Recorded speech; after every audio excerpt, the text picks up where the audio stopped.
Mula sa Dubai, bumalik si Rafa sa Samar para asikasuhin ang inheritance ng tatay niya.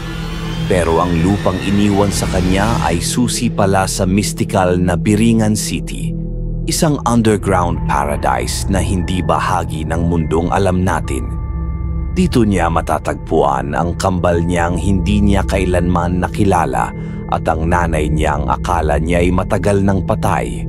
Ngayon na nabuksan na ang portal, kailangan niyang harapin ang katotohanan. May mga lupang hindi dapat ginagalaw at may mga pintong kapag binuksan mo na, hindi mo na pwedeng isara. Pasensya na muna mga kameronoya dahil hindi muna tayo makakapag-shoutout sa video na ito. Pero huwag mag-alala, sa susunod nating upload, siguradong babawi tayo. Kung gusto mong ma-shoutout, i-comment lang ang Meronoya pa shoutout, pangalan mo, lugar kung taga saan ka para maisama kita sa next video. At kung gusto mong malaman kung anong nilalang ang humahadlang kay Rafa sa pagbawi ng kanyang pamana, panoorin mo to hanggang dulo. Welcome to Biringan City. Biringan City, ang lupang pamana. May mga lupa na hindi dapat galawin, may mga mundo na hindi dapat buksan. Pero minsan, ang pagbabalik loob sa sariling bayan ay nangangahulugang pagharap sa mga lihim na matagal nang nakabaon. Hindi ko inasahan na ganito pala ang amoy ng tahanan, amoy ng lupa, pawis at mga alaala na matagal ko nang iniwan.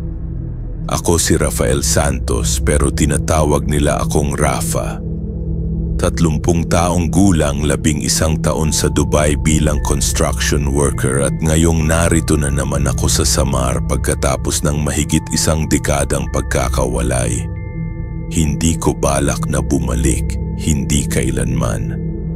Pero ang kamatayan ng aming tatay ay nagbago sa lahat. Namatay si tatay nang wala akong habol. Isang telegram lang ang natanggap ko galing kay Tita Carmen. Pumanaw na si Mang Nestor. Umuwi ka na, iho. Walang paliwanag, walang detalye. Pagdating ko sa lamay, nalaman ko lang na natagpuan siya sa kanyang opisina. Nakaupo sa mesa para bang natutulog lang. Walang sakit, walang aksidente. Para bang tinawag lang siya. Ang pinakaagaw pansin sa lahat, iniwan niya sa akin ang isang lupang hindi ko pa nakikita. Malawak na lote sa liblib na baryo ng San Isidro, nasa pagitan ng bundok at ilog. Sabi ng abogado, mahigit 10 ektarya. Maganda raw para sa farming or livestock. Perfect para sa bagong simula na matagal ko nang hinahangad. Pero bakit pakiramdam ko hindi ako masaya? Nakasakay ako ngayon sa jeep na papunta sa San Isidro. Walang ibang pasahero kundi ako at ang driver na parang ayaw makipag-usap. Nakatitig lang ako sa labas, sa mga pamilyar na tanawin na nagiging bago sa paningin ko. Ang mga bundok na dating mukhang maliit sa mata ng batang ako ay nagiging higante na ngayon. Ang mga ilog na dati naming pinaghahalayhuyan ay mukhang mas malalim, mas madilim. "Diyan na kayo, boss," sabi ng driver nang makarating kami sa bayan. "Sa kanto na yan, may jeep pa papuntang San Isidro. Pero ingat kayo doon ha, medyo kakaiba yung lugar na yan." Hindi ko na siya tinanong kung ano ang ibig niyang sabihin. Maraming mga lugar sa Pilipinas na may kanya-kanyang alamat at pamahiin. Sanay na ako doon, pero dapat pala nakinig ako. Ang San Isidro ay mas liblib pa sa inakala ko. 5 bahay lang ang nakita ko sa daanan at lahat ay mukhang matanda na. Walang tindahan, walang school, wala ni isang simbahan. Para bang nakalimutan ng panahon ang lugar na ito. Nakarating ako sa address na nasa papel, walang bahay. Tanging isang maliit na kubo at malawak na bakanting lupa. Doon ko nakilala si Aling Sabel. Nakaupo siya sa tapat ng kubo, nakahubad ang sapatos, nakatukod ang siko sa tuhod. Matanda na, siguro mga 70 taon, pero ang mata niya ay parang nakakita ng maraming bagay na hindi namin maiintindihan. "Ikaw si Rafa?" Tanong niya habang tinitingnan ako mula ulo hanggang paa. Opo, kayo po ba si Aling Sabel, ang tagapagbantay dito? Tumawa siya pero hindi masayang tawa. Parang may lihim na alam na hindi niya pwedeng sabihin. Tagapagbantay? Umiling siya. Hindi, hiho. Bantay lang ako dito. Hindi bantay sa lupa. Bantay sa mga bagay na nasa lupa. Hindi ko na unawaan ang sagot niya pero hindi ko na tinanong. Nagpasya na lang akong libutin ang lugar at doon ko nakita kung gaano kalaki talaga ang lupa na iniwan sa akin ni tatay. Malawak nga, patag sa gitna, may mga mababang bundok sa paligid at may isang maliit na ilog na tumatagos sa dulo. Perfect para sa agricultural venture na balak ko. Pero may mga kakaibang bagay na napansin ko. May mga malaking bato na nakakalat sa gitna ng lupa. Hindi ordinaryong bato, mukhang mga milestone o marker. May mga simbolong nakaukit na hindi ko maintindihan. Ano yung mga batong yan, Aling Sabel? Tanong ko nang bumalik ako sa kubo. Naging seryoso ang mukha niya. Huwag mo nang pakialaman yan, Rafa. Nakalagay yan dyan para sa isang rason. Anong rason? Para bantayin ang natutulog. Nakakunot-noo ko siyang tiningnan. Sino ang natutulog? Hindi na siya sumagot. Pumasok na lang siya sa kubo at narinig ko siyang nagpapakuha ng mga bagay sa loob. Maya-maya lumabas siya, may hawang malaking susi. Ito ang susi ng kubo. Sabi niya habang inabot sa akin, pwede mo dito tumira habang nagpaplano ka kung ano gagawin mo sa lupa. Pero Rafa, hinawakan niya ang kamay ko. Malamig ang palad niya para bang hindi dumadaloy ang dugo. Huwag mong galawin ang mga bato, huwag mo pakialaman ang hangganan, at lalo na, huwag mong patagan ang lupa. Bakit po? Kasi pag ginawa mo yon, tumingin siya sa akin ng diretso. Bubukas mo ang daan. Daan saan? Sa Biringan. Napasearch ako sa phone ko tungkol sa Biringan City nang nakapag-settle na ako sa kubo. Maraming articles tungkol dito, isang mythical city sa Samar na sinasabing underground paradise. May mga legends na nagsasabing golden city ito na mas maganda pa sa Manila pero hidden sa ilalim ng lupa. May mga taong nagsasabing nakita nila ito pero hindi nila mabalik-balikan. Urban legend lang siguro, maraming ganyang kwento sa buong Pilipinas. Pero habang nagiging gabi nagsimula akong marinig ang mga kakaibang tunog. Una yung tunog ng hangin sa mga dahon. Normal naman malakas ang hangin dito. Pero may kasama itong parang whispers. Hindi ko maintindihan ang mga salita pero parang may mga taong nag-uusap sa malayo. Pangalawa, yung tunog mula sa lupa mismo. Parang may mga hakbang na papalapit pero kapag titingnan mo sa labas walang tao. Pangatlo, at ito ang pinaka nakakatakot. Yung tunog ng mga bata naglaro. Tawa ng mga bata sa dilim ng gabi pero walang bata sa baryo. Tanging mga matatanda lang ang nakita ko kanina. Natulog ako na may naririnig pa ring whispers. Sa panaginip ko, nakita ko ang isang golden city sa ilalim ng lupa. Maliwanag, maganda, pero may mali. Walang ingay, walang buhay na tao, lahat ay gumagalaw pero para bang mga robot. At sa gitna ng city, may isang babae na nakaupo sa isang trono nakangiti sa akin. Rafa, sabi niya sa panaginip, bumalik ka na sa amin. Nagising ako ng madaling araw, pawisan at nanginginig. Kinabukasan, napagdesisyunan ko na. Kailangan kong simulan ang project dito. Hindi pwedeng takutin ako ng mga pamahiin at panaginip. May business plan ako. May pera na nakaipon at ito lang ang pagkakataon ko para magsimula ng sariling venture. Pumunta ako sa bayan at nag-hire ng mga construction workers. 3 lalaki, si Mang Ben na foreman, si Tony at si June na laborers. Sabi ko sa kanila ang plano, patgan ng lupa, alisin ang mga batong hadlang at gawing pasture para sa livestock. Boss, sabi ni Mang Ben, sigurado ka ba dito? Yung mga matanda sa bayan sinasabi nila na may kakaiba daw sa lugar na yan. Ano naman ang kakaiba? Tanong ko. Sabi nila may mga nilalang daw doon, mga engkanto o aswang. Hindi nila alam exactly pero may mga narinig na daw na mga kwento. Mga kwento lang yan, sagot ko. Bayad kita ng maayos tapos na ang usapan. Simula noon, nagsimula na ang trabaho. Una, pinasimple namin ang terrain. Pangalawa, inalis namin ang mga maliit na halaman at mga bato. Pero pagdating namin sa mga malalaking bato, yung mga may nakaukit na simbolo, napansin ko na hindi sila madaling matanggal. Boss, para bang nakakapit sa lupa, sabi ni Tony habang sinusubok tanggalin ang isa. Gumamit kayo ng jackhammer, sabi ko. Boss, baka, sabi ni Mang Ben, pero tinignan ko siya ng masama. Trabaho lang, walang arte. Nang makuha namin ang unang malaking bato, napansin ko ang isang kakaibang bagay.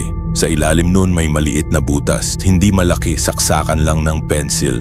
Pero lumabas doon ang isang kakaibang hangin. Mainit pero may amoy na hindi familiar. Parang amoy ng lupa pero may halong something metallic. Ano kaya yan, boss? Tanong ni June. Baka underground water lang, sagot ko kahit na hindi ako sigurado.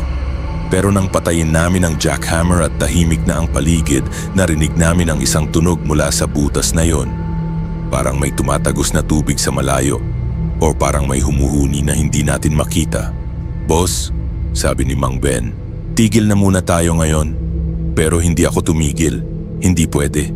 May ginagawa akong project dito at hindi ako magiging hadlang sa sarili ko dahil sa mga takot na walang basehan. Sa loob ng 3 araw na itanggal namin ang lahat ng malalaking bato. Bawat bato na natanggal namin may kaukulang butas sa ilalim.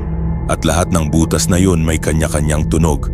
May mga parang whispers, may mga parang tubig, may mga parang musika sa malayo. Sa ikatlong gabi, hindi na ako makatulog dahil sa ingay. Hindi lang yung usual na whispers sa hangin. May mga hakbang na sa paligid ng kubo. May mga tunog na parang may mga tao na nagtratrabaho sa labas. Pero kapag titingnan ko sa bintana, wala akong makita. Pero ang pinaka nakakapagtaka, nagsimula akong makakita ng mga anino sa sulok ng mata ko. Hindi direkta pero sa peripheral vision ko. May mga gumagalaw na hindi dapat gumagalaw. Nang umaga nakita ko si Aling Sabel na nakatayo sa gitna ng lupa, nakatingin sa mga butas na ginawa namin. Ginawa mo na, sabi niya nang lumapit ako sa kanya. Ano ang ginawa ko? Binuksan mo ang daan. Tumingin siya sa akin at nakita ko sa mata niya ang takot na hindi niya kayang itago. Rafa, alam mo ba kung ano ang ginawa ng tatay mo noon? Hindi ko alam, hindi niya sinabi sa akin. Siya ang huling miyembro ng Kapatirang Bantay Lupa, ang mga lalaking nag-volunteer na magbantay sa mga lugar na hindi dapat pakialaman ang lupang ito. Tumingin siya sa mga butas. Ito ang dakong pinakamalapit sa Biringan City. Ano ba talagang Biringan City? Isang lungsod sa ilalim ng lupa. May mga nilalang doon na dating tao pero naging iba na. Hindi masama, hindi mabuti, iba lang. Mga nilalang na hindi dapat makagulo sa mundo natin. Ang mga batong tinanggal mo, yun ang mga tatak na nagsisil sa entrance. Ngayon nawala na yun. Hindi niya natapos ang sinasabi niya. May narinig kaming tunog mula sa pinakamalapit na butas. Parang may umaahon. Kailangan natin silang pigilan, sabi ni Aling Sabel bago pa sila lumakas. Sino sila? Pero hindi na niya ako nasagot. May lumabas na sa butas, hindi ko makita exactly kung ano, pero may anino na lumabas at naglakad palayo sa amin. Hindi tumutunog ang hakbang niya pero nakikita namin ang bakas niya sa lupa. Tikbalang, bulong ni Aling Sabel. Nagsisimula na. Nang gabing yon, hindi ako nakatulog. Sa halip, nag-decide akong mag-install ng mga symbiotikong camera sa paligid ng lupa. Kung may mga kakaibang nangyayari, gusto kong makita ito sa mata ko. Kinabukasan, in-check ko ang footage at nakita ko ang pinaka nakakapagtakang bagay sa buong buhay ko. Sa oras na 2:33 ng umaga, may dalawang figure na lumabas sa mga butas. Una, yung tikbalang na nakita namin kahapon. Matangkad na nilalang na may katawan ng tao at ulo ng kabayo. Pero sa CCTV, hindi mukhang kabayo. Mukhang tao na may mask. Lumakad siya sa paligid ng lupa para bang nag-i-inspect. Ang pangalawa, isang maliit na nilalang na umuusad sa lupa. Sa personal nakita, mukhang malaking aso. Pero sa CCTV mukhang walang anyo, parang shadow lang na gumagalaw. Ang pinaka nakakatakot, sa dulo ng footage, nakita ko ang sarili ko na nakatayo sa labas ng kubo, nakatingin sa mga nilalang. Pero hindi ako lumabas ng kubo noong gabing iyon. Hindi ako pumunta doon. May kasama ako sa footage na hindi ko naalala. Simula noon, napansin ko na may kasma ako sa lahat ng oras. Hindi naman visible sa mata, pero sa mga refleksyon. Sa salamin sa kubo, makikita ko ang sarili ko, pero may kasama. Sa bintana ng jeep pauwi sa bayan, may kasama. Sa tubig sa ilog, may kasama. Ang kasama ko, exactly katulad ko, pero may pagkakaiba. Nakangiti siya palagi at laging nakatingin sa akin. Nang tanungin ko si Aling Sabel tungkol dito, naging mas lalo siyang naging worried. Kambal ka ba, Rafa? Hindi po. Only child ako. Sigurado ka? Opo, bakit po? Kasi yung nakikita mo sa salamin baka hindi reflection mo yon. Baka yung kapatid mo na hindi mo nakilala. Pero sabi ko po, only child ako. Sa mundo natin, pero sa Biringan, may mga taong may kambal na nandoon, mga taong hindi nakasama sa mundong ito. Hindi ko maintindihan ang sinasabi niya pero nagsimula akong mag-research tungkol sa family history namin. Tumawag ako kay Tita Carmen. Tita, tanong ko lang, si Mama, nagkaanak ba ng kambal? Natagal siyang sumagot. Bakit mo naman naitanong yan, Rafa? May naririnig lang ako na parang may kambal ako na hindi ko nakilala. Ay naku, Rafa, ilang taon na ang nakakaraan nun, hindi mo na kailangang malaman yan. Tita, please, important. Narinig ko siyang bumuntong hininga. Oo, nagkaanak ng kambal si Mama mo. Pero yung isa, namatay sa pagkakapanganak, si Ramon. Nauna ka ng ilang minuto at siya sumunod, pero hindi na siya nakahinga. Parang biglang dumilim ang paligid ko. May kambal pala ako. May kapatid na hindi ko nakilala. Bakit hindi ninyo sinabi sa akin? Kasi ayaw namin na malungkot ka. At ayaw din ng tatay mo. Sabi niya, baka maging obsessed ka sa kapatid mo na hindi mo nakilala. Nang nilapag ko ang phone, naupo ako sa kama at tiningnan ko ang salamin sa tapat ko. At nakita ko siya, si Ramon. Nakangiti, kumakaway sa akin. At sa una sa lahat ng araw, kumaway din ako pabalik. Sa susunod na mga gabi, naging mas madalas ang mga kakaibang pangyayari, hindi lang sa lupa, pati na rin sa buong baryo ng San Isidro. Una, nawawala ang mga hayop, yung mga aso sa baryo, yung mga manok, lahat nawawala. Walang bangkay, walang trace, basta nawala lang. Pangalawa, may mga batang nagkakasakit ng walang rason, fever na hindi bumababa, parang na-delirium. At lahat ng batang iyon pareho ang sinasabi, may natatawag sa akin, may nagsasabi na sumama ako sa lupa. Pangatlo, namatay si Mang Cedric, isang matandang nakatira malapit sa ilog. Natagpuan siya sa tubig, may mga sugat sa katawan na parang kinagat ng malaking hayop. Pero walang wild animal sa lugar na iyon. At ang sugat niya, parang ginawa ng tao.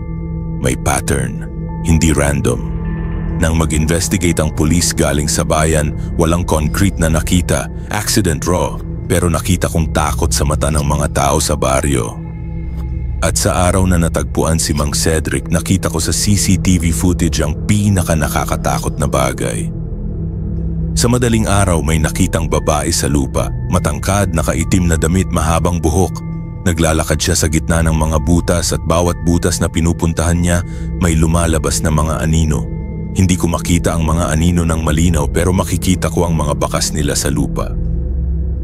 At sa dulo ng footage, tumingin siya sa CCTV camera at ngumiti. Nakilala ko siya sa panaginip ko, yung babae sa trono sa Golden City. Ang reyna ng Biringan. Hindi na ako makatulog, hindi na ako makakain ng maayos. Kailangan kong malaman kung ano ang totoong alam ni tatay tungkol sa lugar na ito. Bumalik ako sa bahay namin sa Tacloban at hinanap ko ang mga gamit ni tatay na hindi ko pa na-check. Sa isang old trunk sa kwarto niya, nakita ko ang mga dokumento na hindi ko pa nakita. Una, Mga papel tungkol sa kapatirang bantay lupa. Hindi siya organization na registered sa government. Parang secret society lang ng mga taong may alam sa mga supernatural na lugar sa Samar. May mga pangalan doon na kilala ko. Mga matanda sa baryo na namatay na. Mga tao na respected sa community. Pangalawa, may isang journal ni tatay na nagsisimula noong 1975. Sa journal na iyon, nakasulat ang lahat ng nangyari sa San Isidro. Enero 15, 1975. Natagpuan namin ang entrance sa Biringan. Nasa lupa ng mga santos ang pangunahing daan. Kailangan namin itong bantayan. Marso 3, 1955. Nagsimula nang lumabas ang mga nilalang tuwing gabi. Tikbalang, sigbin at iba pa. Hindi namin pwedeng pabayaan ito. Hunyo 22, 1995, nakilala ko si Rosa sa Biringan. Magkakapatid pala kami sa lungsod na iyon. Sabi niya, may lugar daw para sa akin doon, pero hindi pwede. Hindi ako pwedeng umalis sa mundong ito. Rosa, yan ang pangalan ng nanay ko. Agosto 10, 1975. Nakipag-negotiate ako sa reyna ng Biringan. Papayag siyang hindi nila gigisingin ang lungsod pero kapalit kailangan may pamilyang magbantay sa lupa. Pumayag ako na ang pamilya namin ang maging permanenteng guardian. Disyembre 24, 1975 ang mga kambal ko, si Rafael at si Ramon. Pero kinuha ni Rosa si Ramon papuntang Biringan. Sabi niya, kailangan may representative namin doon. Hindi ko siya mapigil. Isa lang ang naiwan sa akin, si Rafael. Enero 1, 1976. Nilagay ko ang mga tatak sa lupa. Mga batong may blessing mula sa mga lumang babaylan sa Samar. Hanggat naroon ang mga bato, hindi makakalabas ang mga nilalang. Pero may kondisyon, kailangan may kadugo namin na mag-maintain ng mga tatak. Marso 15, 2020. Tumatanda na ako. Hindi ko alam kung kailan ako mamamatay, pero kailangan ko nang ipasa kay Rafael ang responsibilidad. Pero paano ko ba sasabihin sa kanya ang lahat?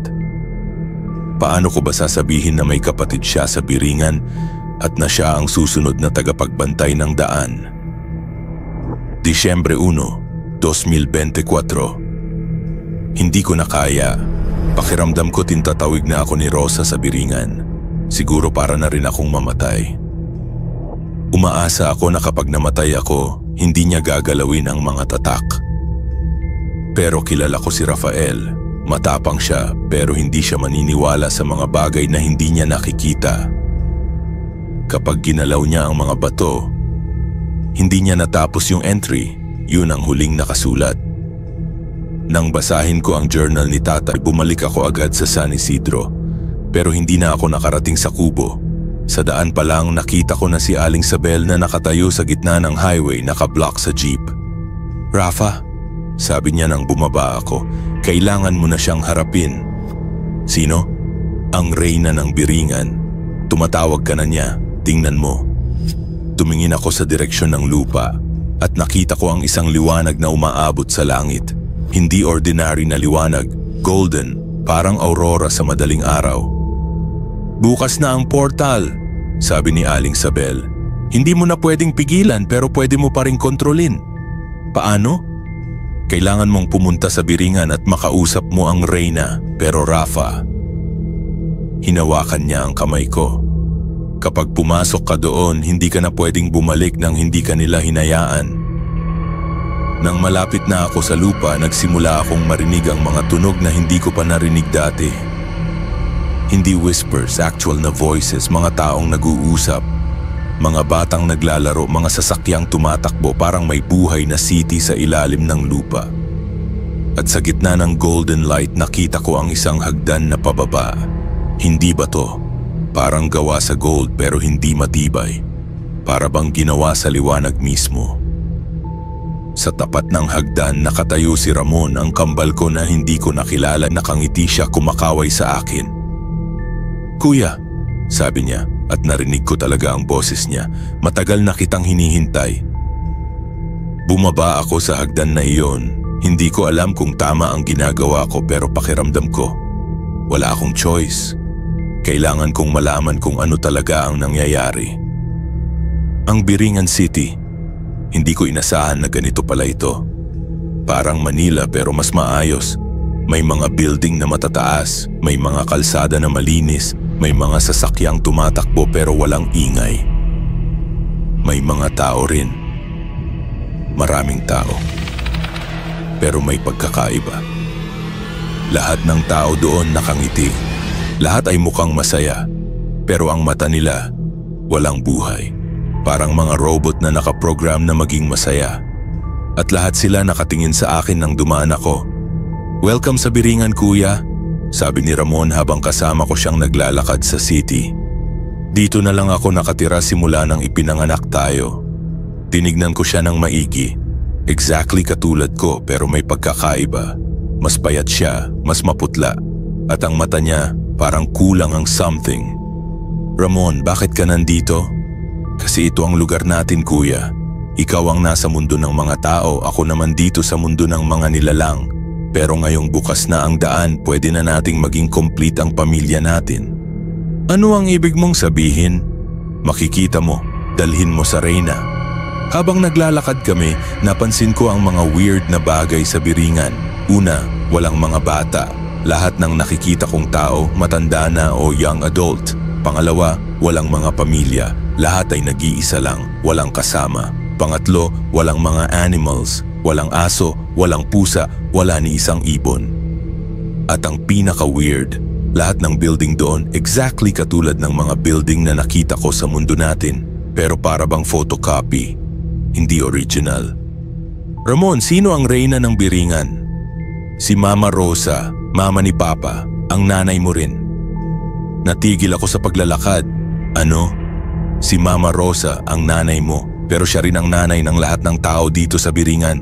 Lahat ng tao na pumapasok dito nagiging anak niya." Hindi ko maintindihan. Si Mama, si Rosa, namatay siya noong bata pa ako. May sakit daw siya. Pero kung totoo ang sinasabi ni Ramon, patay na si Mama Ramon. Sa mundo ninyo, oo. Pero dito, buhay pa siya. At siya ang namamahala sa Biringan. Nakarating kami sa gitna ng city kung saan may malaking palasyo. Hindi gawa sa bato, parang gawa sa kristal pero golden ang kulay. At sa taas ng palasyo may isang trono. Nakaupo doon si Mama Rosa o ang version niya sa Biringan. Nakatingin siya sa akin, nakangiti. Pero hindi yung ngiti na naaalala ko nung bata ako. Ito ay ngiti ng isang taong may kayang gawin lahat. "Rafael," sabi niya, at ang boses niya ay umaabot sa buong city. "Anak ko, narito ka na rin." Umakyat ako sa palasyo kasama si Ramon. Habang papalapit ako kay Mama Rosa, nagiging mas malinaw ang mukha niya. Exactly katulad niya noong buhay pa siya pero may mga pagbabago. Mas maputla siya, pero mas maganda, mas elegante. At ang mata niya, hindi yung mata ng nanay na naaalala ko. Mata ito ng isang ruler. "Anak," sabi niya nang makalapit ako sa throne. "Matagal na kitang hinihintay."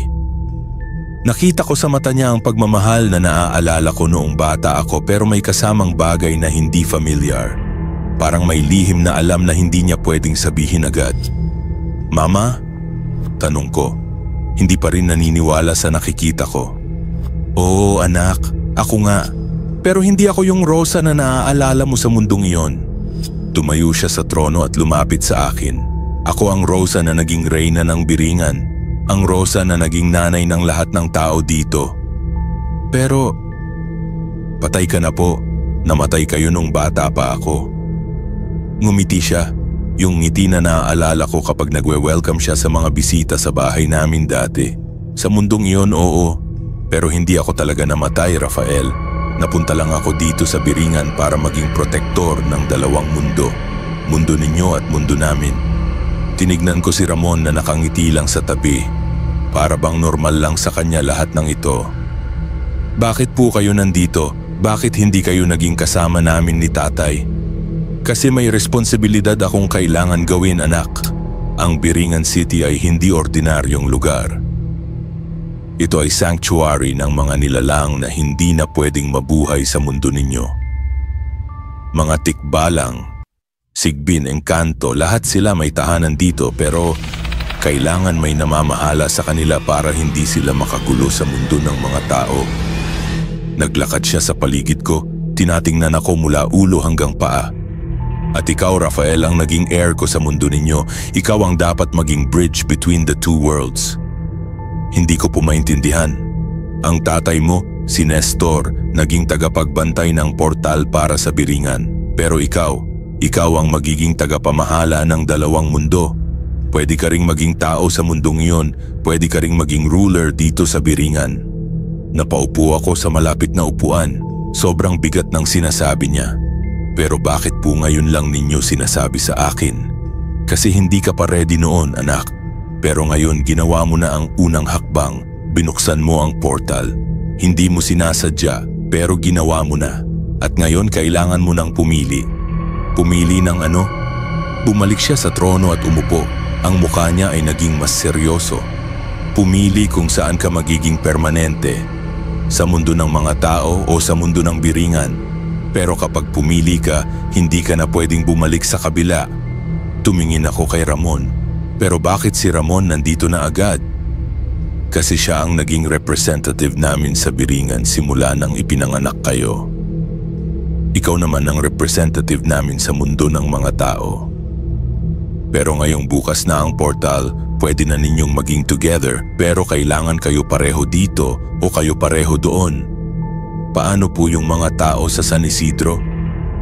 Yung mga namatay na, yung mga nilalang na lumalabas. Yun ang epekto ng pagbubukas ng portal ng hindi tamang oras. Kaya kailangan mo nang mag-decide agad. Kapag hindi ka nag-decide, mas marami pang magiging affected. Tumingin ako sa paligid ko, sa Golden City na puno ng mga taong nakangiti pero walang buhay sa mata. Sa mga building na mukhang photocopy ng totoong mundo. Sa kapatid ko na hindi ko nakilala pero mukhang masaya na dito. Anong mangyayari kapag pumili akong manatili dito? Magiging prince ka ng Biringan. Magiging kasama mo si Ramon. Magiging kasama mo ako. At lahat ng nilalang dito magiging parte na ng pamilya mo. Paano naman kapag bumalik ako sa mundo ng mga tao? Naging malungkot ang mukha niya. Kailangan mo isara ang portal permanently. At yun ang ibig sabihin hindi mo na makikita si Ramon ulit. Hindi mo na makikita ako ulit. At ikaw magiging huling tagapagbantay ng portal pero walang kasama. Napatingin ako kay Ramon. Para sa unang pagkakataon nakita ko sa mata niya ang lungkot. Kuya, sabi niya, kahit anong desisyon mo okay lang sa akin pero sana maging masaya ka. Binigyan ako ni Mama Rosa ng panahon para mag-isip. Nilibot niya ako sa buong Biringan City para makita ko kung ano ang magiging buhay ko kapag nag-decide akong manatili. Ang Biringan ay mas malaki pa sa inakala ko. May mga distrito para sa iba-ibang uri ng nilalang. May lugar para sa mga tikbalang. May lugar para sa mga sigbin. May lugar para sa mga engkanto. At lahat sila. Respeto kay Mama Rosa bilang reyna. Pero habang naglilibot ako napansin ko ang mga detalye na hindi ko nakita agad. Una, walang mga bata dahil hindi pwedeng manganak sa Biringan. Lahat ng tao doon exactly sa edad na sila noong pumasok sila sa city. Pangalawa, walang mga relasyon, walang mag-asawa, walang boyfriend-girlfriend. Lahat ay family pero walang romantic na relationship. Pangatlo, walang career growth. Lahat ay may trabaho pero hindi nag-aambisyon na maging iba. Lahat ay satisfied sa kung ano sila. Ramon, tanong ko nang magkasama kaming naglalakad sa City Park. Hindi ka ba nagiging bored dito? Hindi naman kuya, masaya naman dito. Walang problema, walang stress, walang worry. Pero walang challenge din. Bakit mo naman kailangan ng challenge? Hindi ko alam kung paano sasagutin, pero naramdaman ko na may kulang sa Biringan. Parang paradise nga pero paradise na walang growth. Walang possibility na maging iba ka pa sa kung ano ka ngayon. Ramon, namimiss mo ba ang mundo ng mga tao? Hindi ko naman naranasan yun, kuya. Ikaw lang ang nakaranas, ako dito na ako simula pa noon. Hindi mo ba gustong malaman kung ano ang feeling na may pangarap? Na may goals sa buhay? Nag-isip siya ng matagal. Hindi ko alam, kuya, kasi hindi ko alam kung ano yung feeling nun. Sa araw na iyon, napagdesisyonan ko na kailangan kong bumalik sa mundo ng mga tao. Hindi dahil ayaw ko kay Ramon o kay Mama Rosa, pero dahil naramdaman ko na ang Biringan ay hindi para sa akin. Hindi ako magiging masaya sa lugar na walang pagbabago, walang growth, walang future na mas maganda pa sa present. Pero bago ako mag-decide ng final, naisip ko na kailangan kong makita muna kung ano ang estado ng San Isidro. Baka sobrang lala na nang nangyayari doon dahil sa pagbubukas ko ng portal. Hinahayaan ako ni Mama Rosa na bumalik saglit sa San Isidro para makita kung ano ang nangyayari. Pero binigay niya sa akin ang warning. Anak, kapag umalis ka ulit sa Biringan, hindi ka na pwedeng bumalik dito maliban na lang kung final decision mo na ang manatili. Umahon ako mula sa Golden Staircase at bumalik sa mundo ng mga tao.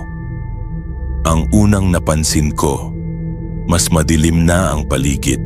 Hindi dahil gabi, pero parang may shadow na bumabalot sa buong lugar. Nakita ko si Aling Sabel na nakaupo sa tapat ng kubo, pero hindi na siya katulad dati. Mas payat siya, mas matanda.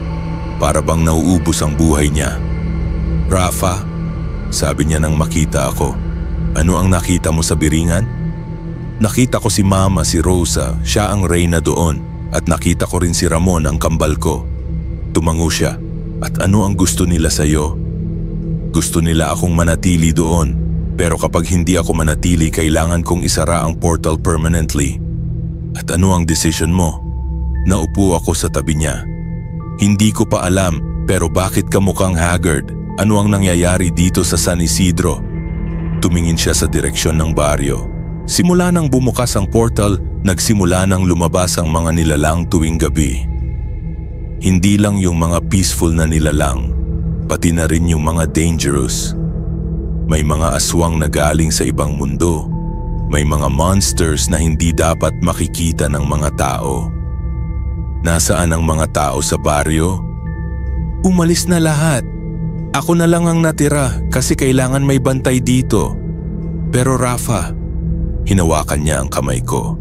Hindi ko na kaya. Matanda na ako at hindi ko na kayang pigilan ang mga nilalang na lumalabas. Tumingin ako sa paligid at nakita ko ang mga bakas ng destruction. May mga bahay na may sira, may mga halaman na natuyo, may mga butas sa lupa na hindi namin ginawa. Gaano karami na ang nakakaalis sa portal. Hindi ko na mabilang, pero alam ko na kapag hindi mo ito napigil, hindi lang San Isidro ang magiging affected, pati na rin ang ibang bayan sa Samar. Nag-decide ako na magstay ng isang gabi sa San Isidro para makita exactly kung ano ang nangyayari. At doon ko nakita ang pinaka-nakakatakot na bagay. Sa madaling araw nakita ko sa CCTV ang mga nilalang na lumalabas sa portal.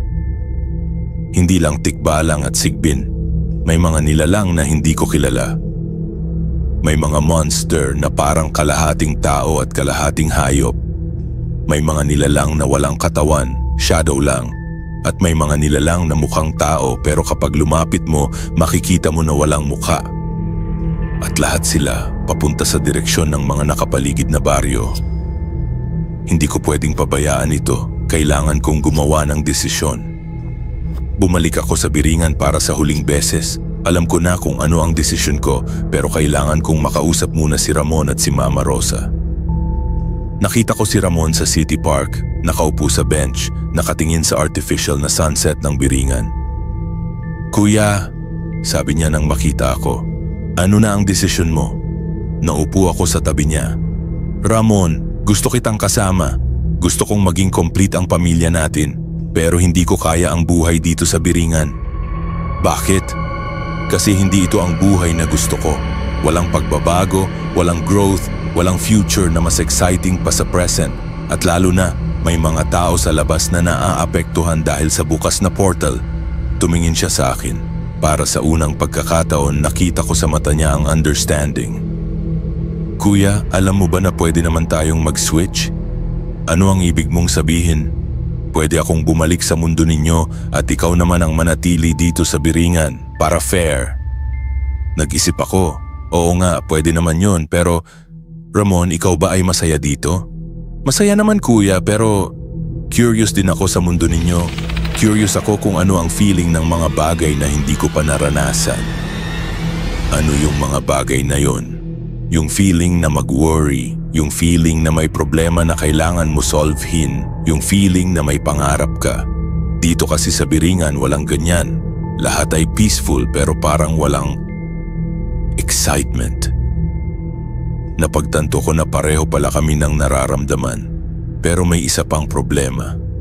Ramon, kung ikaw ang babalik sa mundo namin at ako ang manatili dito, sino ang magiging tagapagbantay ng portal? Si Mama Rosa. Siya naman talaga ang tunay na may control dito. Pumunta kami kay Mama Rosa para i-discuss ang bagong option. Pero nang makausap namin siya, may sinabi siyang hindi ko inaasahan. Hindi pwede yung arrangement na yan, mga anak. Bakit po, Mama? Kasi ang portal ay may specific na requirement.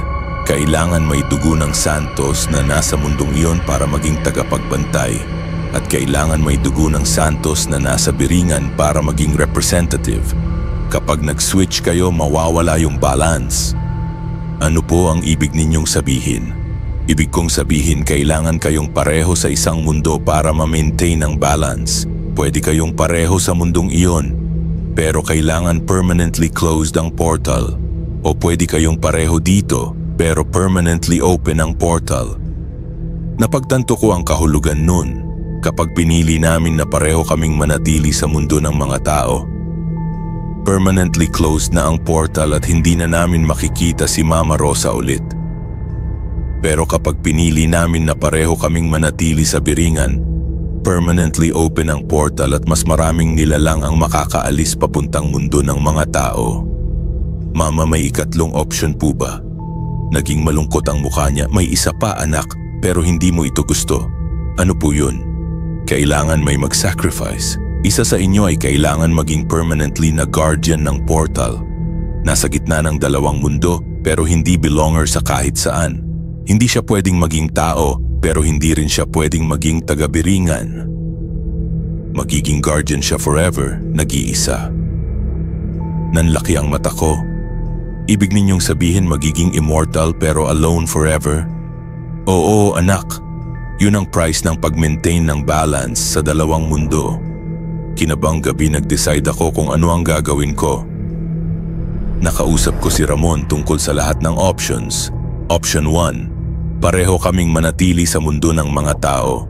Portal ay permanently closed. Hindi na namin makikita si Mama Rosa pero normal na buhay namin. Option 2, pareho kaming manatili sa Biringan. Portal ay permanently open.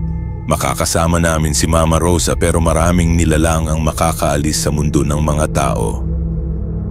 Option 3, isa sa amin ay magiging permanent guardian ng portal. Magiging immortal pero alone forever.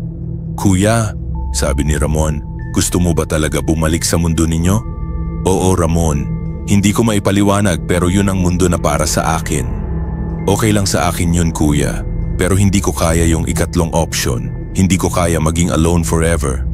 Hindi rin ako, Ramon. Pero habang nag-uusap kami, napagtanto ko na ang totoo. May isang option na hindi namin na-consider. Ramon, ano ang mangyayari kapag hindi tayo nag-decide? Hindi ko alam. Pumunta kami kay Mama Rosa para itanong ito. Mama, ano po ang mangyayari kapag hindi kami nag-decide? Mas magiging unstable ang portal. Mas maraming nilalang ang makakaalis at mas maraming tao sa mundo ninyo ang maaapektuhan. Pero sa huli, may magiging natural na balance. Yung isa sa inyo ay magiging natural na guardian at yung isa ay magiging normal na tao. Sino po ang magiging guardian? Yung mas may connection sa dalawang mundo, yung mas may understanding sa responsibility. Napagtanto ko na ako yun. Ako ang nag-open ng portal. Ako ang may responsibilidad para sa lahat ng nangyayari. Ako ang kailangan mag-sacrifice. Pero bago ako mag-final decision, gusto kong makita muna kung ano talaga ang current state ng San Isidro at ng mga neighboring towns. Lumabas ako ulit ng Biringan at pumunta sa mga neighboring towns ng San Isidro at nakita ko ang pinaka-nakakatakot na senaryo. Sa bayan ng Maydolong may mga reports ng mga monster sightings. Mga nilalang na umaatake sa mga tao tuwing gabi. May 3 patay na. Lahat ay may mga sugat na hindi mula sa normal na animals. Sa bayan ng Calbiga may mga reports ng mga batang nawawala.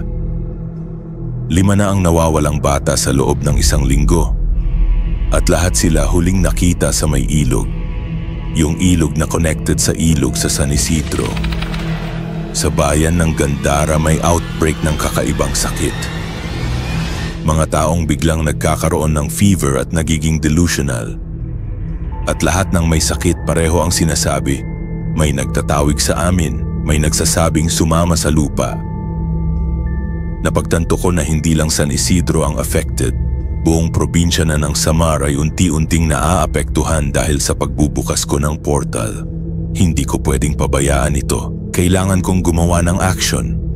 Bumalik ako sa Biringan at hinarap si Mama Rosa. Mama, gagawin ko ang 2 opsyon. Anak, kung ako ang naging cause ng problema, ako rin ang dapat mag-solve. Magiging guardian ako ng portal forever. Pero may condition ako. Ano yun? Si Ramon ay babalik sa mundo ng mga tao.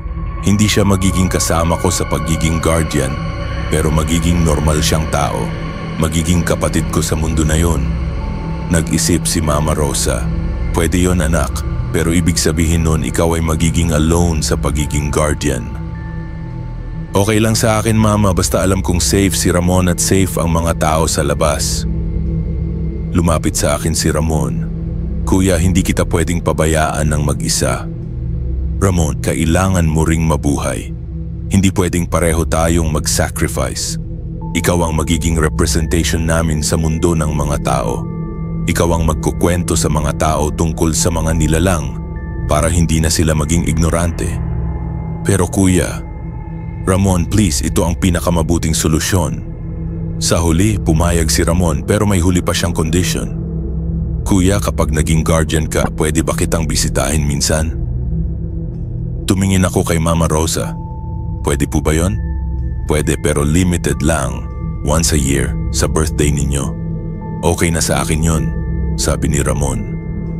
Ang proseso ng pagiging guardian ay hindi madali. Kailangan kong mag-undergo ng transformation na magbabago sa buong pagkatao ko. Una, kinailangan kong mag-let go ng lahat ng human emotions na pwedeng maging hindrance sa pag-guard. Yung anger, yung fear, yung loneliness. Hindi ibig sabihin na mawawala sila pero hindi na sila magiging controlling factor sa decisions ko. Pangalawa, kinailangan kong mag-develop ng abilities na kailangan para maging effective guardian. Enhanced senses para ma-detect ang mga nilalang na palabas sa portal. Enhanced strength para makontrol sila. At enhanced wisdom para malaman kung kailan dapat silang palakasin at kailan dapat silang pigilan. Pangatlo, kinailangan kong mag-establish ng permanent na residence sa gitna ng 2 mundo. Hindi sa Biringan, hindi sa mundo ng mga tao pero sa portal mismo. Ang proseso ay tumagal ng 3 araw. Sa loob ng 3 araw na yon, naging unconscious ako sa mundo ng mga tao. Pero nakakausap ko pa rin sina Mama Rosa at Ramon sa Biringan. Anak, sabi ni Mama Rosa sa huling araw ng transformation, hindi mo ba pinagsisihan ang desisyon mo? Hindi po mama, pakiramdam ko ito ang tama. Alam mo ba na kapag naging guardian ka, hindi ka na pwedeng maging regular na tao ulit? Alam ko po, pero alam ko rin na ito ang purpose ko. Ito ang reason kung bakit ako naging alive sa mundo ng mga tao, para maging bridge sa 2 mundo. Sa huling araw ng transformation, binigay sa akin ni Mama Rosa ang final instructions. Anak, bilang guardian, may mga rules ka na kailangan sundin. Una, hindi ka pwedeng makialam sa normal na buhay ng mga tao maliban na lang kung may direct connection sa mga nilalang. Pangalawa, hindi ka pwedeng makialam sa normal na buhay ng mga nilalang maliban na lang kung may direct threat sila sa mga tao. Pangatlo, kailangan mo i-maintain ang balance. Hindi dapat lahat ng nilalang ay nakatrap sa biringan pero hindi rin dapat lahat ay free sa mundo ng mga tao. Opo, Mama. At huli, anak, kapag may panahon na kailangan mong mag-retire bilang guardian, pwede mo itong ipasa sa susunod na generation. Pero kailangan mo munang ma-ensure na ready na yung susunod na guardian. Nang matapos ang transformation, nahanap ko ang sarili ko sa isang lugar na hindi ko pa nakita dati. Nasa gitna ako ng mundo ng mga tao at mundo ng biringan. May bahay ako doon, hindi malaki, pero sufficient para sa needs ko. At may view ako sa dalawang mundo. Sa isang bintana, nakikita ko ang San Isidro at ang mundo ng mga tao. Sa isang bintana, nakikita ko ang Biringan City at ang mundo ng mga nilalang. Ang unang linggo ko bilang guardian ay challenging. Maraming nilalang ang sumusubong makalabas sa biringan papunta sa mundo ng mga tao. Hindi lahat ay masasama, pero hindi rin lahat ay pwedeng pabayaan. May mga tikbalang na gusto lang mag-explore sa mundo ng mga tao. Pinapayagan ko sila, pero binibigyan ko ng time limit. May mga sigbin na gusto makipag-interact sa mga tao. Pinapayagan ko rin, pero binabantayan ko. May mga nilalang din na gusto permanenteng manatili sa mundo ng mga tao. Depende sa case, minsan pinapayagan ko, minsan hindi.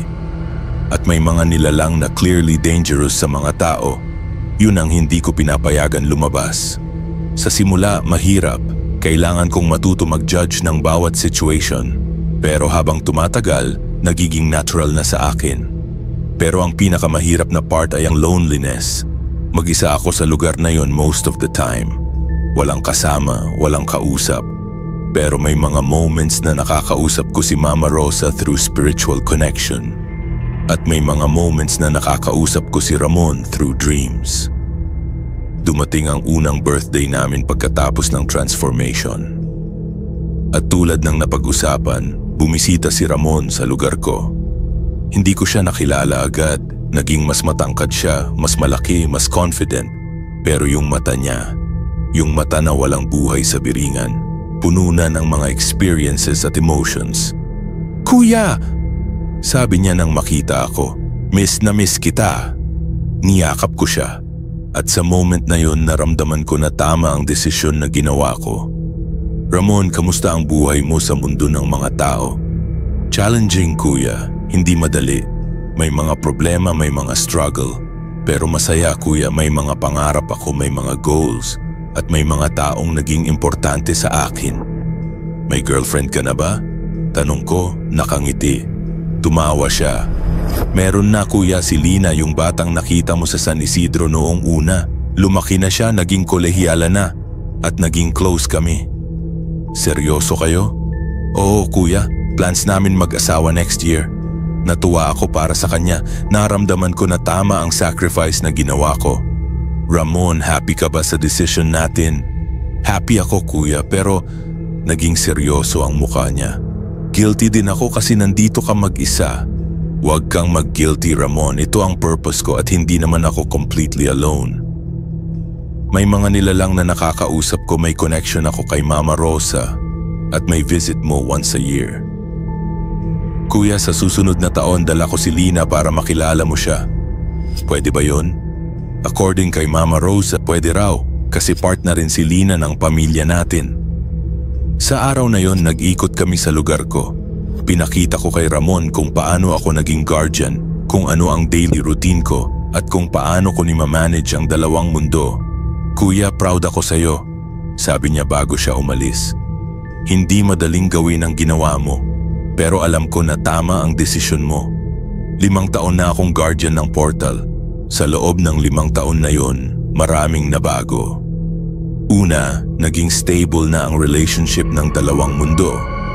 May established na system para sa mga nilalang na gusto makipag-interact sa mga tao at may established na system para sa mga taong accidentally na makakakita ng mga nilalang.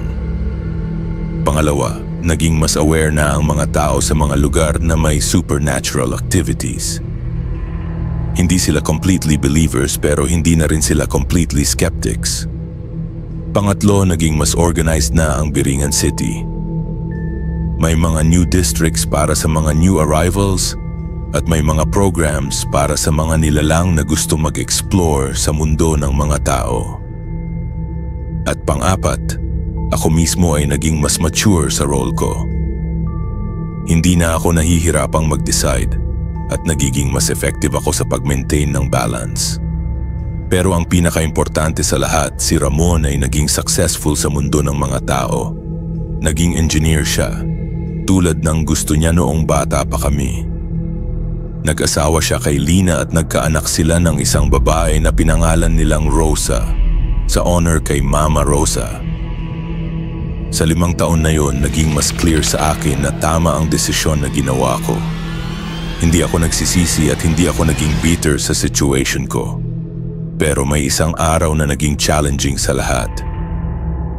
Sa ika-6 na taon ko bilang guardian, may nangyaring hindi ko inaasahan. May naging rebellion sa Biringan City. May grupo ng mga nilalang na hindi na satisfied sa current arrangement. Gusto nilang permanently makipamuhay sa mundo ng mga tao at hindi nila gusto yung mga restrictions na inimpose ko. Pinamunuan ng rebellion ang isang tikbalang na nagngangalang Daragang. Matanda siyang nilalang. Siguro nasa Biringan na siya for centuries. At according sa kanya, hindi fair na may guardian na nagko-control sa kanila. Rafael Santos, sabi niya nang harapin niya ako sa portal. Sino ka para mag-decide kung sino ang pwedeng lumabas at sino ang hindi? Ako ang guardian na napili para i-maintain ang balance ng dalawang mundo. Sagot ko. Balance? Anong balance? Nakakita mo ba kung gaano karaming nilalang ang trapped sa Biringan dahil sa mga restrictions mo? Nakikita ko. Pero nakikita ko rin kung gaano karaming tiao sa mga taong maaapektuhan kapag hindi mo sila na-control, tuloy ko kay Daragang. Mga tao? Tumawa siya ng malakas. Rafael, ikaw ba ay tao pa? O nilalang ka na rin tulad namin? Hindi ko alam kung paano sasagutin sa loob ng 6 na taon na pagiging guardian. Hindi ko na madalas na naisip kung ano pa ba talaga ako. Tignan mo ang sarili mo. Sabi ni Daragang. Biglang lumabas sa hangin ang isang salamin. Nakita ko ang aking sarili. Mas matangkad na ako kaysa dati. Ang mata ko ay kulay ginto na, hindi na brown. Ang buhok ko ay may mga hibla ng pilak. At ang balat ko ay may kakaibang glow. Hindi ka na tao, Rafael. Nilalang ka na rin. Kaya bakit mo pa rin pinapanatili ang pagkakaiba-iba natin sa mga tao? Dahil... Natigil ako. Hindi ko alam ang sagot. Dahil saan? Dahil sinabi sa iyo ni Rosa? Dahil yun ang alam mong tama? Lumapit siya sa akin. O dahil takot ka na tanggapin na pare-pareho lang tayong mga nilalang na hindi na lugar sa mundo ng mga tao? Sa araw na yon, nagsimula ang rebellion. 500 nilalang ang sumama kay Daragang. Lahat sila ay gustong lumabas sa Biringan ng sabay-sabay at magtayo ng sariling komunidad sa mundo ng mga tao. Hindi ko kayo pwedeng pabayaan, sabi ko. Magkakaroon ng chaos. Magkakaroon ng kalayaan, sagot ni Daragang. Sa gitna ng rebellion, dumating si Ramon para sa aming taunang reunion. Pero ngayon ay may kasama siyang 2. Si Lina at ang anak nilang si Rosa na ngayon ay 5 na ang taon. Kuya, sabi ni Ramon nang makita niya ang sitwasyon, ano ang nangyayari dito? Naikwento ko sa kanya ang rebellion. At sa unang pagkakataon sa loob ng 6 na taon, nakita ko sa mata ni Ramon ang pag-aalala para sa akin. Kuya, mukha mo, sabi ni Lina. Parang hindi ka na yung Rafael na nakilala ko dati sa San Isidro. Tumingin ako sa salamin ulit. Tama siya. Hindi lang ang physical appearance ko ang nagbago, pati ang aura ko, ang paraan ko ng pagsasalita, ang paraan ko ng pag-isip, lahat ay naging katulad na ng mga nilalang sa Biringan. Lola Rosa. Biglang sigaw ng batang Rosa, tinuro niya ang direksyon ng Biringan. Nakita namin si Mama Rosa na papalapit pero hindi siya mag-isa, kasama niya si Daragang at ang mga rebelde. Anak, sabi ni Mama Rosa sa akin. Kailangan nating mag-usap. Mama, ano ang gusto nila? Gusto nila ng pagbabago. At sa totoo lang, Rafael, tama sila. Nanlaki ang mata ko. Mama, Pero ang balanse anak, ay hindi static. Hindi ito dapat napatay na sistema. Dapat itong umuusad, dapat itong lumalaki. Tumingin siya kay Ramon, kay Lina, at sa batang Rosa. Tingnan mo ang pamilya mo, Rafael. Lumalaki sila, umuusad sila, may mga pangarap sila. Pero ikaw, nakatayo ka lang dito sa portal, walang growth, walang future. Pero mama, guardian ako. Ito ang responsibilidad ko. Oo, anak, pero hindi ibig sabihin na kailangan mong maging martyr forever. Lumapit sa akin si Daragang. Rafael, hindi kami nandito para gumawa ng chaos. Nandito kami para magtanong, pwede ba namin i-test ang bagong sistema? Pwede ba kaming makipag-experiment sa mga bagong arrangement? Anong klase ng arrangement? Integrasyon, sabi ni Mama Rosa. Hindi separation, integration ng dalawang mundo. Sa loob ng 3 buwan, nag-experiment kami sa bagong sistema. Imbes na ako lang ang nagde-decide kung sino ang pwedeng lumabas at pumasok, ginawa naming council ang decision-making. May 3 miyembro ang council. Ako bilang representative ng mga guardian, si Daragang bilang representative ng mga nilalang, si Ramon bilang representative ng mga tao. Bawat case ng nilalang na gusto mag-explore sa mundo ng mga tao, pinagdidiscuss namin ng 3. Bawat case ng tao na accidentally nakakakita ng nilalang, pinapag-usapan namin kung ano ang tamang action. At sa loob ng 3 buwan na yun, nakita namin na mas effective ang bagong sistema. May mga tikbalang na naging tourist guide sa mga bundok ng Samar. May mga sigbin na naging pet therapist sa mga ospital. May mga engkanto na naging environmental protectors sa mga forest reserves. Rafael, sabi ni Ramon sa isa naming council meeting, nakikita mo ba kung gaano kasaya ang mga nilalang ngayon?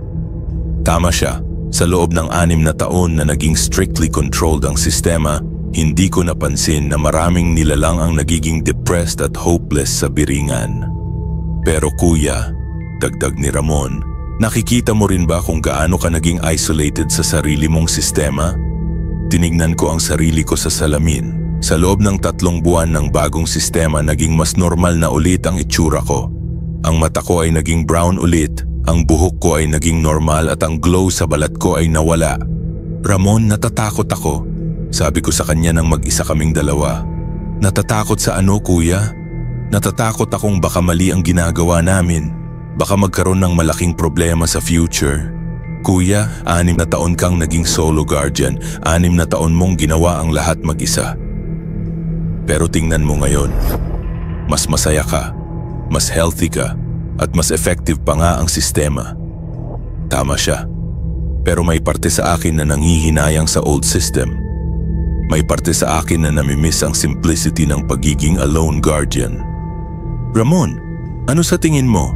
Dapat ba akong mag-retire na bilang guardian? Kuya, hindi naman ibig sabihin na magkakaroon ng council ay magre-retire ka na. Ibig lang sabihin ay hindi ka na mag-isa sa responsibility. 2 taon na ang nakakalipas simula ng bagong sistema. At ngayon nandito kami sa isang special na okasyon. Si Ramon at si Lina ay magkakaroon ng pangalawang anak at hiningi ni Ramon na maging ninong ako. Kuya, sabi niya, gusto ko na maging part ka ng normal naming buhay. Hindi lang once a year pero regular. Pero Ramon, guardian pa rin ako. Oh, pero hindi mo na kailangang maging isolated. May council na tayo, may mga assistant guardians na rin tayo. Pwede ka nang maging ninong na regular na bumibisita. Natuwa ako sa suggestion niya. Sa loob ng 8 taon bilang guardian, ngayon lang ako nag-isip na pwede pala akong maging parte ng normal na buhay ng mga tao. Sa araw ng binyag ng bagong baby ni Ramon, na pinangalan nilang Rafael sa akin, nandoon ako sa simbahan ng San Isidro. Nakita ko ang mga taong nakilala ko 8 taon na ang nakakaraan. Nakita ko si Aling Sabel na ngayon ay 90 na ang taon pero buhay pa rin. Nakita ko ang mga batang dati ay naging adults na ngayon. At sa unang pagkakataon sa loob ng mahabang panahon, naramdaman ko ulit ang feeling ng belongingness sa mundo ng mga tao. Ninong Rafael, sabi ng 7 taong gulang na si Rosa pagkatapos ng binyag. Totoo ba na may mga nilalang ka sa gubat? Tumawa ako. Oo, Rosa, pero hindi sila masasama. Mga kaibigan lang natin sila. Pwede mo ba akong dalhin minsan para makita sila? Tumingin ako kay Ramon at kay Lina. Tumango sila. Pwede, Rosa, pero kapag malaki ka na at dapat kasama mo si Papa mo. Promise? Promise. Sa gabi na yon, habang naglalakad ako pabalik sa portal, naisip ko kung ano ang nangyari sa journey ko. Nagsimula ako bilang skeptic na ayaw maniwala sa supernatural. Naging portal opener ako dahil sa ignorance. Naging guardian ako dahil sa responsibility. At ngayon, naging bridge ako sa 2 mundo dahil sa understanding. Hindi na ako yung Rafael na bumalik sa San Isidro 8 taon na, ang nakakaraan para maghanap ng bagong simula. Hindi na rin ako yung Rafael na naging isolated guardian na mag-isa sa portal. Ako ngayon ay si Rafael na may 2 mundo, mundo ng mga tao at mundo ng mga nilalang. At sa 2 mundo na yun may lugar ako sa pareho. 10 na ang taon simula ng pagbubukas ko ng portal. Ngayon ay may sarili na akong bahay sa San Isidro. Malapit sa portal pero hindi sa portal mismo. May regular na schedule ako sa pagiging guardian. 3 araw sa portal, 4 na araw sa mundo ng mga tao. Si Ramon ay naging successful engineer at naging local government official ng San Isidro. Ginawa niyang official program ang supernatural tourism. Controlled tours sa mga lugar na may nilalang para sa mga tourists na gusto makakita ng mga engkanto at tikbalang. Si Lina ay naging teacher sa local school at nagtuturo ng subject na Mythology and Reality, subject tungkol sa mga nilalang at kung paano makipag-coexist sa kanila. Ang mga anak nila, si Rosa at si Rafael Jr., ay lumalaki na may kamalayan sa 2 mundo. Hindi sila natatakot sa mga nilalang, pero respects din nila ang boundaries. Si Mama Rosa ay nanatiling reyna ng Biringan pero ngayon ay mas open na ang sistema. May regular na cultural exchange program sa pagitan ng Biringan at San Isidro. Si Daragang ay naging chief ambassador ng mga nilalang sa mundo ng mga tao. May opisina siya sa San Isidro at tumutulong sa mga nilalang na gusto mag-integrate. At ako ay si Rafael Santos, guardian of the portal, bridge between worlds, ninong ng 2 bata at tao na natutunan na ang pinakamahalagang bagay sa buhay ay hindi ang control, pero ang balance. Hindi ang balance na static at walang pagbabago, pero ang balance na dynamic at umuusad. Hindi ang balance na nangangailangan ng sacrifice ng lahat, pero ang balance na nagre-require ng cooperation ng lahat. At higit sa lahat, hindi ang balance na nangangailangan ng isolation, pero ang balance na nangangailangan ng community. Sa gabi na ito, habang nakatingin ako sa 2 mundo sa aking bahay, nakita ko ang mga ilaw sa San Isidro at ang mga ilaw sa Biringan. Pareho silang nagniningning, pareho silang buhay, pareho silang parte ng isang malaking mundo na noon ko pa inisip na magkakaibang mundo. Pero ngayon ko na lang napagtanto, isa lang pala ang mundo. Maraming parte, maraming klase ng nilalang, maraming paraan ng pamumuhay, pero isa lang ang mundo. At sa mundong ito, lahat tayo may lugar, lahat tayo may purpose, at lahat tayo ay connected. Tapos na ang kwento.